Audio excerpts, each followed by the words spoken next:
আওয়ামী লীগ সরকারের মেগা প্রকল্প হিসেবে কর্ণফুলী নদীর তলদেশে 10,689 কোটি টাকা ব্যয়ে নির্মিত হয় দৃষ্টিনন্দন বঙ্গবন্ধু টানেল। 2023 সালের 28 অক্টোবর উদ্বোধন ও 29 অক্টোবর যান চলাচল শুরু হয় টানেলে। টানেল দিয়ে প্রথম বছর দিনে 17,000-এর বেশি গাড়ি চলাচলের কথা আওয়ামী লীগ সরকার বললেও বর্তমানে 4 ভাগের 1 ভাগও চলছে না। পর্যাপ্ত গাড়ি চলাচল না করায় প্রতিদিনই লোকসান টানছে দেশের এই মেগা প্রকল্প। টানেলটি 5 বছরের জন্য রক্ষণাবেক্ষণ ও টোল আদায়ের দায়িত্বে রয়েছে নির্মাণ প্রতিষ্ঠান চায়না কমিউনিকেশন কনস্ট্রাকশন।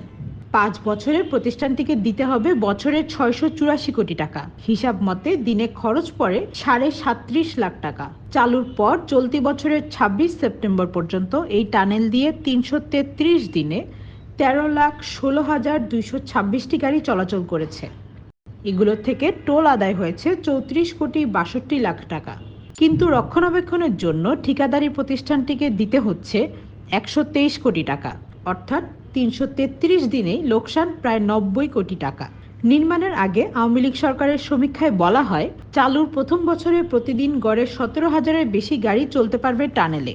এছাড়া বিগত সরকারের পক্ষ থেকে বলা হয়েছিল 2024 সালে প্রায় 21,000 ও 2025 সালে প্রতিদিন প্রায় 28,000-এর মতো যান চলাচল করবে টানেলে।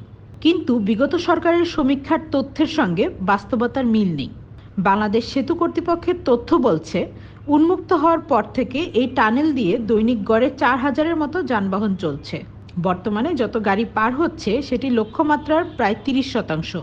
এ কারণে টোল আদায় হচ্ছে লক্ষ্যমাত্রার 70% কম। টানেল থেকে দৈনিক টোল আসে 12 লাখ টাকা। টোল থেকে যে পরিমাণ অর্থ আদায় হচ্ছে তা রক্ষণাবেক্ষণ ব্যয়ের 3 ভাগের 1 ভাগ। টানেল রক্ষণাবেক্ষণ সহ আনুষঙ্গিক কাজে গড়ে প্রতিদিন 37.5 লাখ টাকা ব্যয় হচ্ছে, অর্থাৎ দিনে লোকসান গুনতে হচ্ছে 25 লাখ টাকা।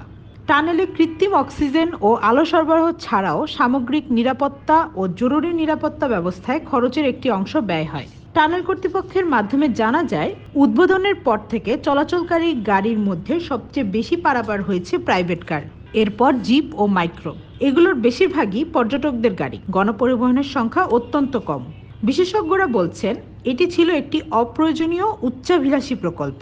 টানেল নির্মাণে যে অর্থ ব্যয় হয়েছে সেটি দিয়ে 10টি সেতু নির্মাণ করা যেত, অথচ কর্ণফুলী নদীতে কালুরঘাট, রাঙ্গুনিয়া, চন্দ্রঘোনা সহ বিভিন্ন স্থানে জনসাধারণের জন্য সেতুর প্রয়োজন ছিল।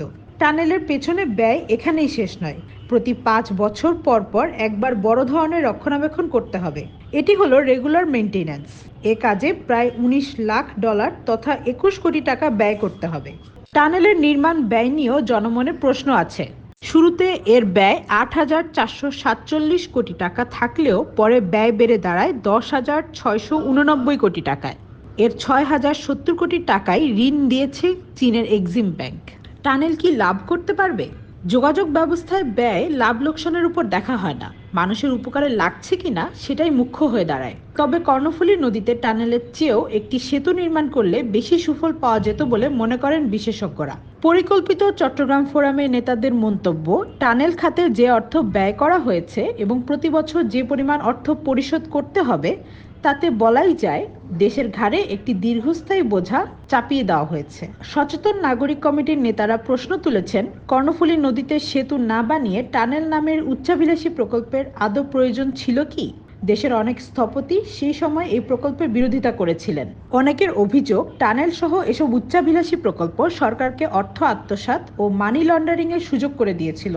বিশ্লেষকরা মনে করছেন, টানেল দিয়ে কখনো লাভের মুখ দেখার সম্ভাবনা নেই, কারণ গাড়ি যদি বেশি চলাচল করে তখন ব্যয়ও বেড়ে যাবে। সরকারের পতন হলেও জনগণের কাঁধে রয়ে গেল দীর্ঘস্থায়ী বোঝা।